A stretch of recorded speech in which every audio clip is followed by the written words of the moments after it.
Good evening. This is the Municipality of Anchorage Platting Board Authority. It is October 3rd, 2018, 6:30 p.m. And may we have roll call. Dan Young. Present. Clayton Walker. Present. Christina Anix. Present. Don Porter. Present. Kevin Cross. Present. Mark Seward. Present. Valerie Ritz. Present. Jenna Welson. Present. Becky Lipson is excused. Thank you. Thank you, and we have a quorum. As the next item of business are action summaries from Wednesday, September 5th, 2018. May I have a motion to approve the action summary? Dan Young has moved.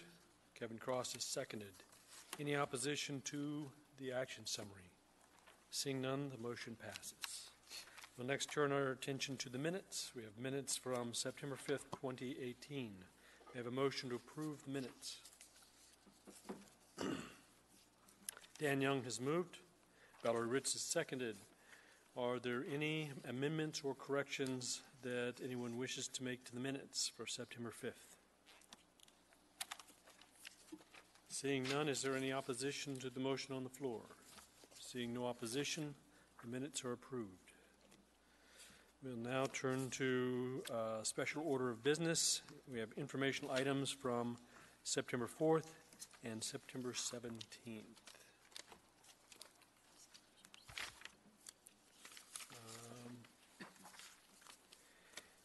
Are there any disclosures?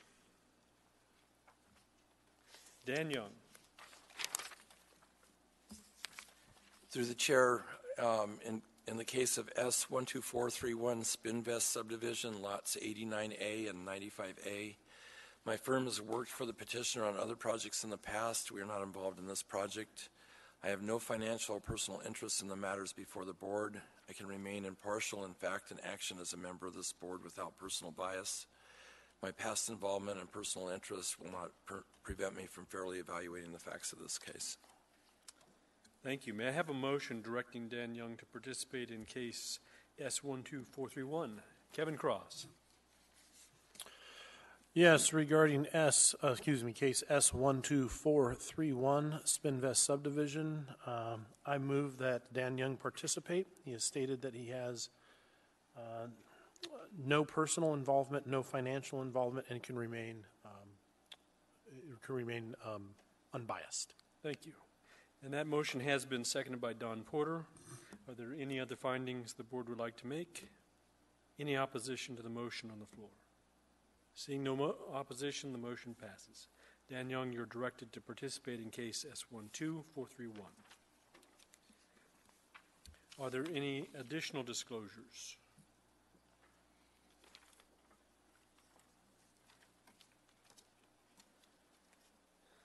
Seeing no additional disclosures, we'll move on now to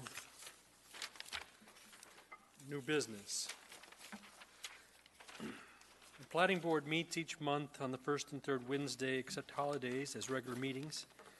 If we fail to complete our agenda for this meeting, the Board will carry the remainder over to the next meeting. The procedure by which the public may speak to the Platting Board at this meeting is, after the staff's presentation is complete on public hearing items, we'll ask for public testimony. Those who wish to testify will be given time limits as established by the Commission Rule of Procedure. Petitioners go first, and they have 10 minutes. Representative of groups, PTAs, and community councils get 5 minutes, and then we'll hear from the individuals who get 3 minutes.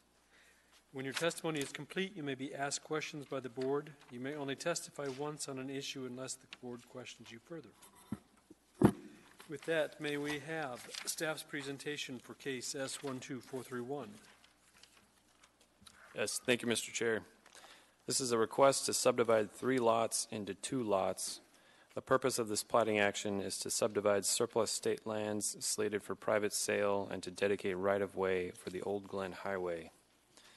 The petition site is located along Old Glen Highway, east of East Lake Ridge Road, north of Upper Fire Lake, and south of Stephanie Boulevard in Chugiak.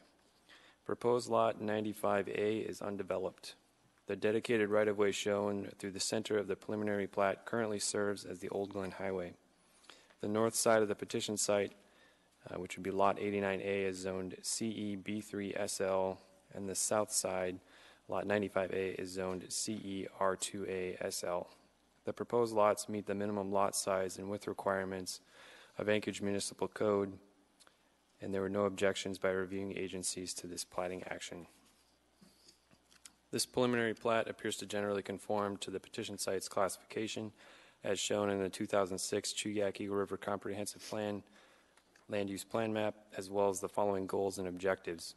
Housing and Residential Development Goal 1A, Housing and Residential Development Objective 2D, Commercial and Industrial Development Objective 2B, and Public Facilities and Services Goal 1A. And the department recommends approval of the plat for 24 months, subject to the conditions as stated in the staff report on page 7. And the petitioner is noted of the advisory comment on page 8. Thank you, Mr. Chair. Thank you.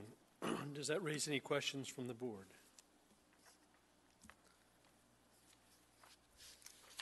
Seeing none, may we have petitioner's representative?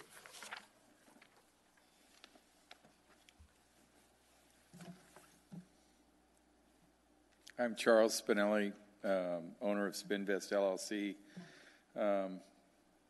I've read the report. I pretty much agree with all of it. We have a shop out there, basically keeping our trucks and some equipment out there. And these two little wedge pieces of property are kind of useless unless they're combined into one big lot, and that's what we're trying to do. If you have any questions, I'd be happy to answer, or I'll just save you and I all the time for rebuttal, I guess. Thank you. Does the board have any questions? Thank you, sir. Thank you. Do we have any members of the public wishing to speak? Anyone from a PTA or community council? Any other people from the public? Seeing none, would you like to speak in rebuttal at this time? And with that, we'll close the public hearing, and the matter now rests with the board. May I have a motion to approve the plat?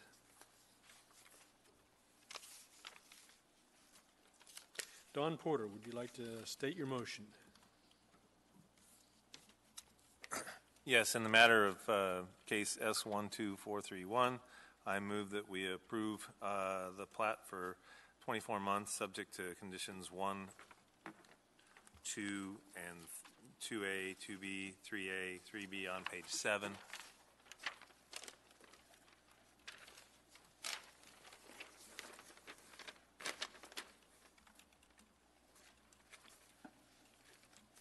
Thank you. And that motion has been seconded by Valerie Ritz. Would you like to speak to your motion? Yes, I intend to support this motion. The petitioner has demonstrated through the chair and through the review from staff that it meets development goals as well as land use goals, and I intend to support this motion. Thank you. Are there any other findings the board would like to offer? Daniel. Yes, through the chair. I also intend to support this motion. I want to recognize that the proposed lots meet the minimum lot size and width requirements of AMC 21.10.060C. The conformance with the adopted plans, the preliminary plat appears to generally conform with the petition site classification as shown on the 2006 Chuyak Eagle River Comprehensive Plan Land Use Map, and the goals appear to be met for Goal 1A, Goal 2D, 2B, and Public Facilities Service Goal 1A. Thank you. Any other findings? Hearing and seeing none, is there any opposition to the motion on the floor? Seeing no opposition, the motion passes. And with that, we'll now take up case S12433, Brendale Creek subdivision, lots 1 through 30. May we have staff's presentation? Thank you, Mr. Chair. This is a request to subdivide one tract into 30 lots with a variance from AMC 2108-030F6A, which is cul-de-sacs to exceed 600 feet in length, for a cul-de-sac measuring approximately 1,230 feet.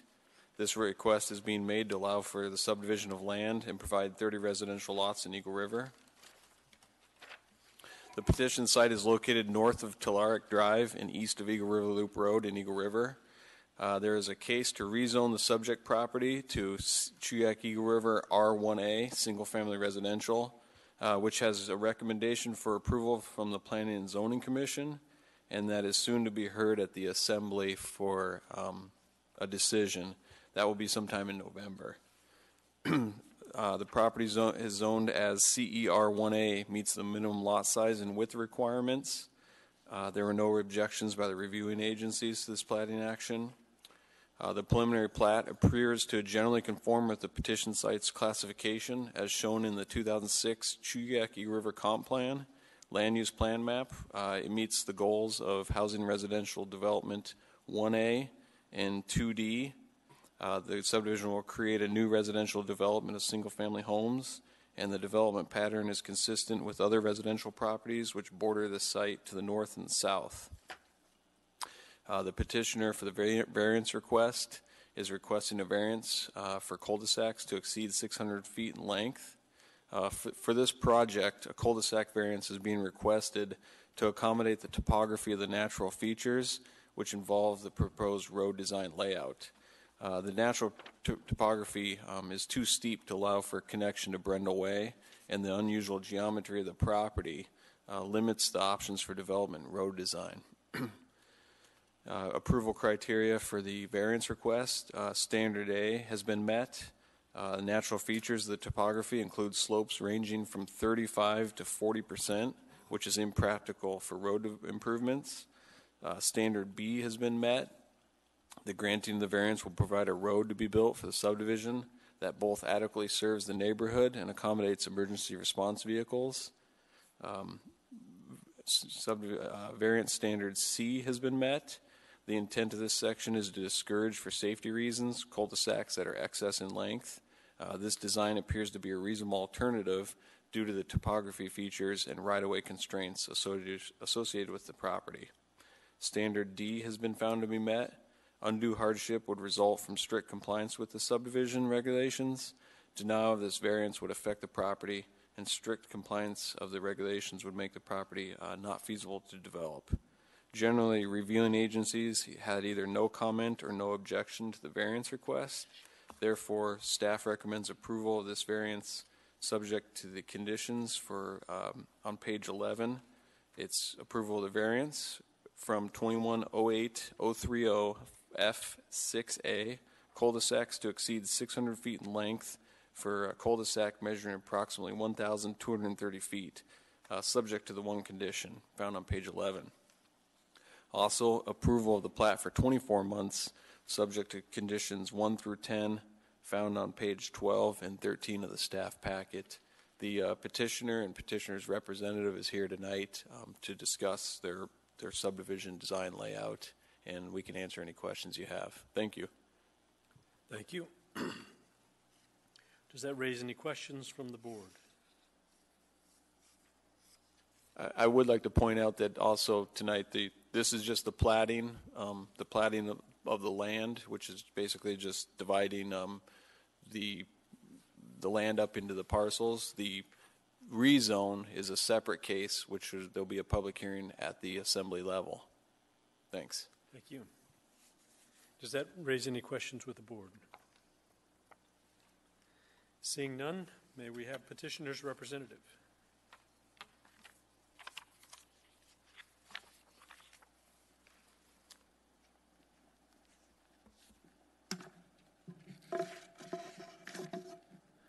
Good evening, everyone. My name is Skylar Quinn. I'm a civil engineer with Rodney P. Kinney Associates. We're representing the petitioner, Michael Quinn Construction, for the Brendel Creek subdivision preliminary plat. The project site is 16 acres. It's located east off Eagle River Loop Road. It's surrounded by Brendlewood subdivision to the east and south, Roseberry Park Estates to the north, and Brendlewood Track A3 to the west.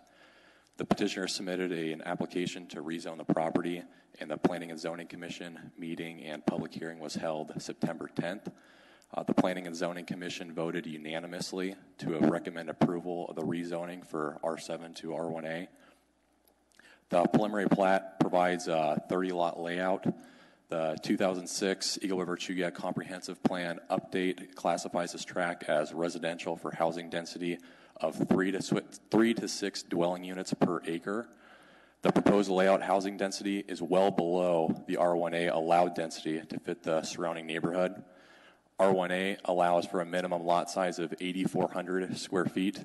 The proposed subdivision has 30 lots ranging in size from 13,000 square feet just over an acre, with the average lot being over 19,000 square feet.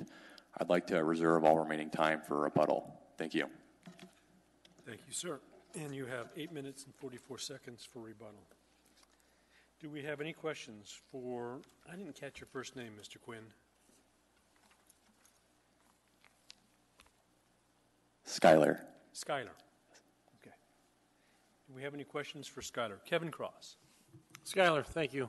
Kevin Cross, through the board here.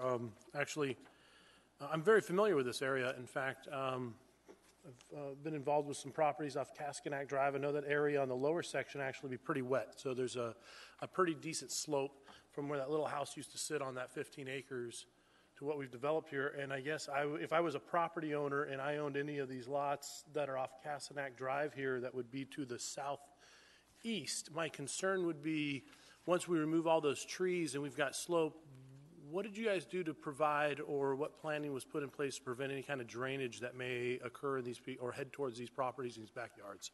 I know many of the properties on Cascanac Drive had wood rot on decks and stuff like that, just simply because it's that lower section seems to get pretty wet. So can you tell me what was done in order to prepare so that these individuals that live along the backside of that don't get a little pool in their backyard? Other than the kind of the eastern area by Brendel Way, the property is fairly flat, 7-10% slope roughly. We're going to design it according to MOA standards for stormwater treatment and storage.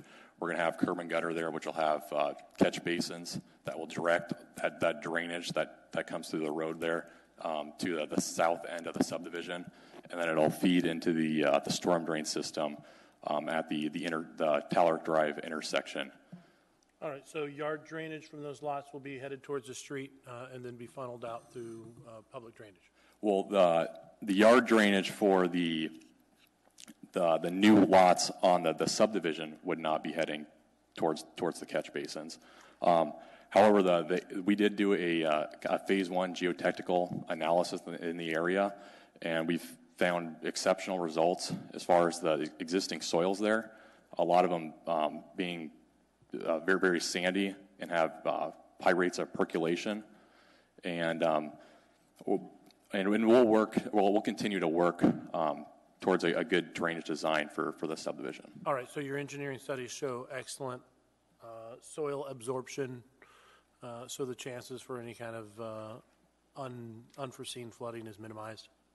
Is that my understanding? Our soil analysis to date has shown very promising results. All right, excellent. Thank you.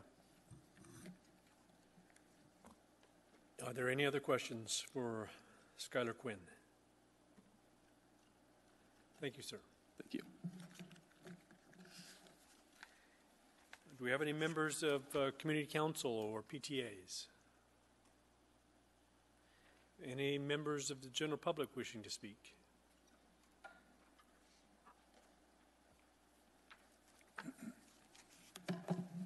My name is Martin Atrops. Last name is spelled A-T-R-O-P-S. I'm a resident on Talarick Drive, just a few houses away from the entrance and exit to the Brindlewood Creek subdivision. I don't have experience with the planning committee, knowing its platting and its drainages and its slope concerns. I appreciate the developer wanting to take into account a lower density in terms of dwelling and taking into account the creek and some of the natural features that are there. What I have a concern about as a resident is really just the increasing traffic on Telerik Drive.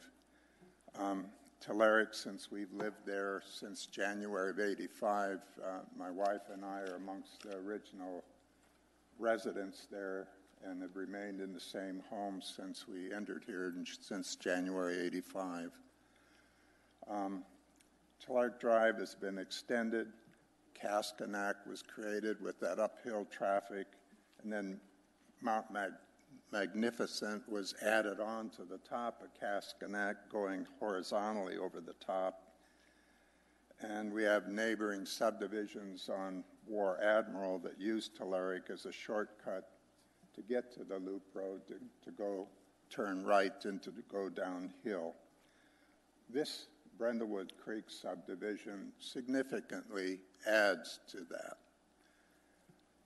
Without codes or covenants in the subdivision, a lot of newer homes have 3 garage doors, oftentimes adult children's with their vehicles, boyfriends or girlfriends with their vehicles, recreational vehicles, even work and commercial vehicles in driveways, streets, and cul-de-sacs that really complicate snow removal and add significantly to the traffic.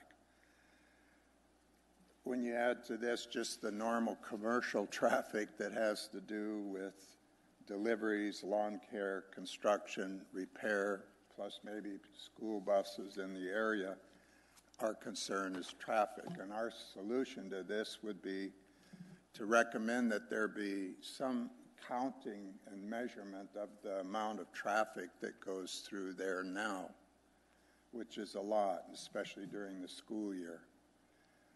Consider a traffic light that would be at the intersection of Telerik and the Loop Road. It's easy enough to turn right and go downhill. But with Walmart there and other traffic coming uphill, coming from the left, it's really hard to get out on the loop and turn left and go downhill. So if you can imagine having more traffic, people wanting to go right or left, it would be difficult. Yep. The other thought is... Sir. One moment. We've run out of time. Okay. But Jenna Wilson has a question for you. Sure. Could you go ahead and finish what you were saying? I'm interested. Just that I'm wondering if there's a way to even require codes and covenants in this area, even though the rest of Brindlewood subdivision doesn't have it. That's all. Thank you. And do we have any other questions for Mark? Did I get it? Martin? Martin. Yeah. We have no other questions for you. Thank you. Thank you, sir. Are there any other members of the public that wish to speak on this matter tonight? With that, would you like to speak in rebuttal?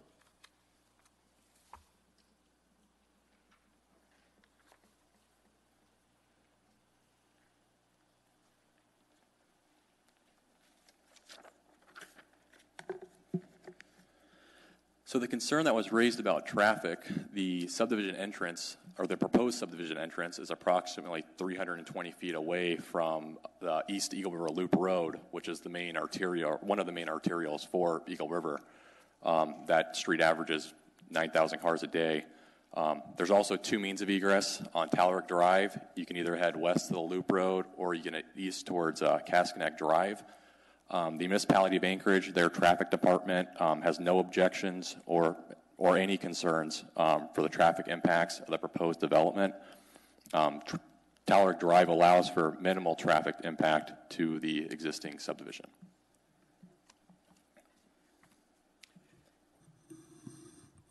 Kevin Cross, do you have a question for him? Yeah, actually, on page 6, section 5, municipal traffic division actually says that lots 7, 8, 9, 20, 22 do not meet the minimum lot width requirement of 30 feet, which I imagine means that there probably won't be, they're anticipating not substantial enough parking in the driveway and it'll be overflow traffic onto the street? Yeah, that's the... Create more traffic issues on the road, considering now you have on-street parking as well as additional parking? Additional traffic? Yeah, that comment was about a 29.5-foot entrance opposed to a 30-foot entrance as far as the minimum lot width going into those lots. That won't have a bearing on the traffic impacts for Okay, so you're saying that even though it's a minimum width of 30 feet, we're at 29.5? Yeah, it was Inches? a small error that will be corrected before we go final. Excellent, thank you.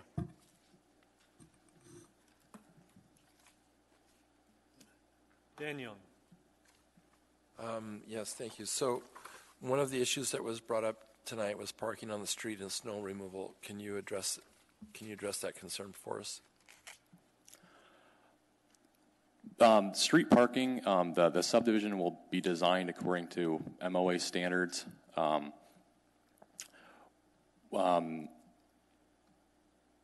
Snow removal, the municipality of Anchorage, the Eagle River Street Maintenance, they did their analysis of the subdivision. It was submitted to them, as well as all the other related agencies, and they didn't have any objections. As far as snow removal goes, that would be the primary agency that I would look at to see if they're raising any concerns with that. And so far, nothing has been raised. Thank you. And through the chair, there were several comments about traffic, one tonight and also in the packet. Has a traffic impact analysis been done? A formal TIA has not been done. We are well below the threshold requiring a TIA to be done for the subdivision. We've asked the MOA traffic department about that requirement, and they haven't voiced any need as to why we would need to do it for this project. Would it, through the chair, would it be fair to say, with your discussions with them, that there's not a need for a traffic impact analysis? Yes. Thank you. That's my last question. Don Porter. Yes, thank you, through the chair. Skylar? Yeah. Yes. So there are a number of comments about 20-foot radius as well as the fire, dead-end fire turnaround based on X handout. Do you foresee any issues with adjusting your layout to meet these requirements that are requested through department recommendations? I don't see any issues. We're going to work with traffic, private development, and the fire department to resolve those concerns. And do you have any issues with any of the requirements that have been placed upon approval? Certainly some of that criteria is stuff that we're going to need to talk to those agencies about moving forward. They are, I think the verbiage is revise, and we're going to work with them to revise those concerns. The verbiage is actually resolved, but yeah, similar. Mm-hmm. Thank you.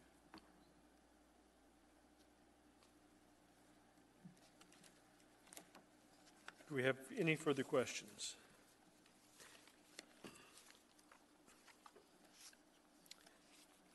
Did you have anything else? You had 8 minutes yet on your rebuttal.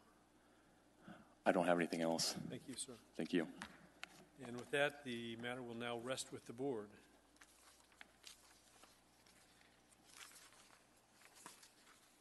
May I have a motion to approve the variance?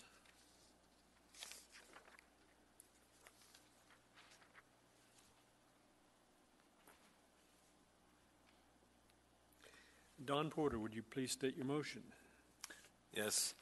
In the matter of case S12433, Brendel Creek subdivision, I move for approval of a variance of AMC 2108-030F6.A for the cul-de-sacs exceeding 600 feet in length with item 1, which is recording suitable plat in 24 months. Thank you. And that motion has been seconded by Dan Young. Would you like to speak to your motion? Yes, I intend to support this plat request, the variance request in particular. That has been stated that the length of the cul-de-sac is going to need to exceed the 600 feet due to grading changes, which are very common within Eagle River, and that it has been put to 20 to 30%, making it unbuildable, which seems to be echoed by the planning staff. Excuse me, planning staff. Thank you. Do we have any other findings that someone would like to offer? Dan Young. Yes, through the chair, I also intend to support this motion, and I want to just address for findings the approval criteria on page 10 for AMC 21.03.240G.3. The special circumstances with which Mr. Porter just addressed are met. The granting of a special variance will not be detrimental to the public welfare or injurious, and I find that the granting will provide a road to be built for the subdivision that both adequately serves the neighborhood and accommodates emergency response vehicles. Item C, the variance shall not have an effect nullifying the intent, and the standard is met because there's a reasonable alternative due to the steep topographical issues that Mr. Porter identified. The last one was the undue hardship, and strict compliance on the subdivision regulations would make this property not feasible to develop, which would create a hardship. And with those findings, I intend to support this. Thank you. Mark Seward. Through the chair, I too agree with the standards that have been met, and to add the very odd shape of the subdivision, this is a very reasonable alternative for development of that property. It meets the contours, it meets the Eagle River Comprehensive Plan. Water course mapping will be resolved. MOA traffic recommends it, and I will be supporting this motion also. Thank you. Thank you. Any further findings from the board? Is there any opposition to the motion on the floor? Seeing no opposition, the motion passes. I have a motion to approve the plat for 24 months, subject to conditions. Don Porter, would you please state your motion? Yes, in the matter of case S21433, Brendel Creek subdivision, I move for approval of the plat for 24 months, subject to conditions 1 through 8 on page 12 and 9 through 11 on page 13. And there's a number of verbiage that I won't read through all of them, but they're part of the approval comments. Thank you. That motion has been seconded by Kevin Cross. Mr. Porter, would you like to speak to your motion? Yes, I intend to support this motion.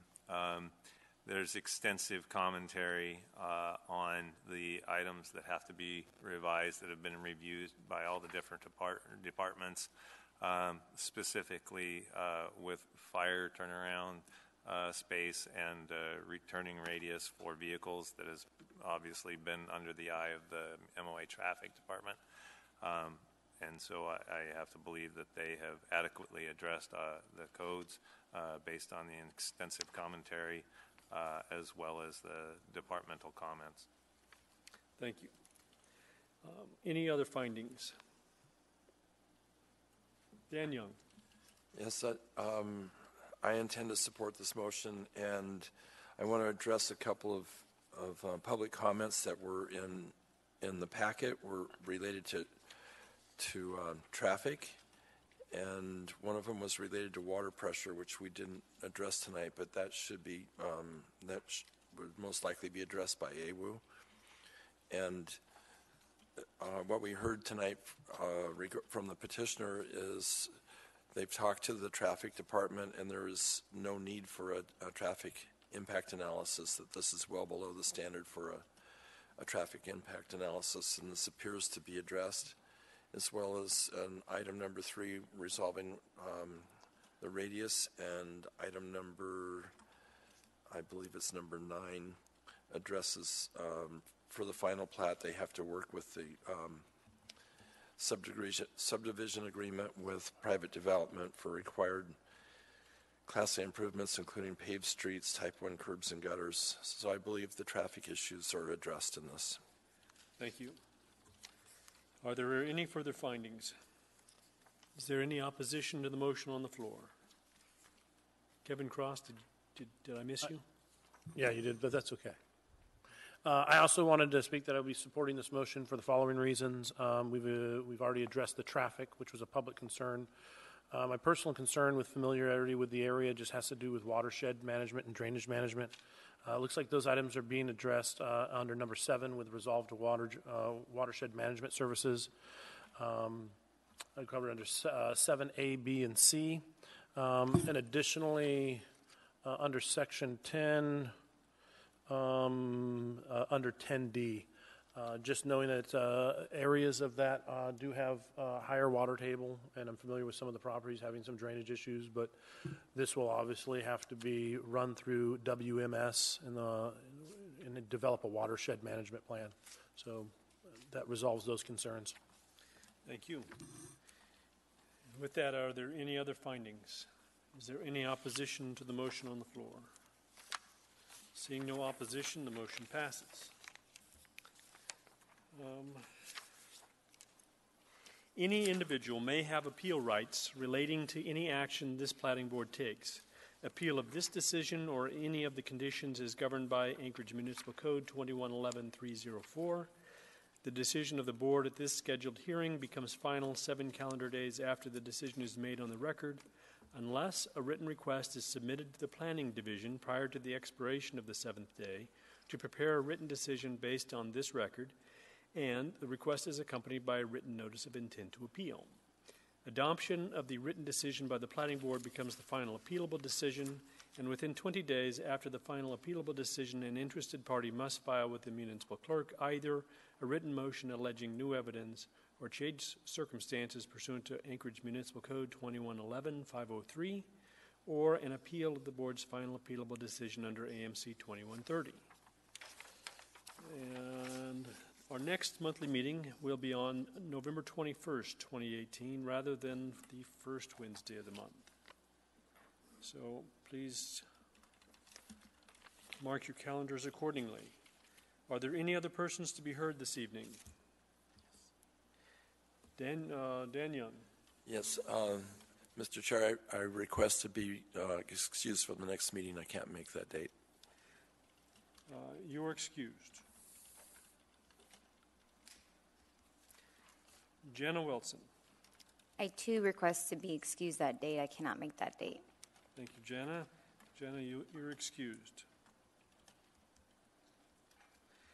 Anyone else?